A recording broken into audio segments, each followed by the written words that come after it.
సంగారెడ్డి జిల్లా సదాశివపేట పురపాలక సంఘ కార్యాలయంలో కాంగ్రెస్ పార్టీ తరపున మున్సిపల్ కౌన్సిలర్ అభ్యర్థులు నామినేషన్ పత్రాలు దాఖలు చేశారు. 1వ వార్డు నుంచి పిల్లోడి విశ్వనాథం, 13వ వార్డు నుంచి పిల్లోడి భవానీ కాంగ్రెస్ అభ్యర్థులుగా నామినేషన్ వేశారు.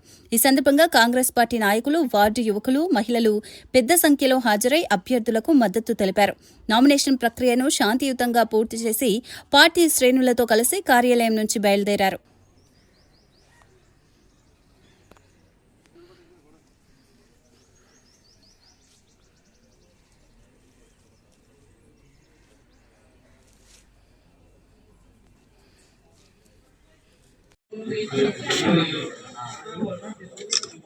గురే ఉండాలంట గురే ఉండాలి 18 19 20 ఉంటారు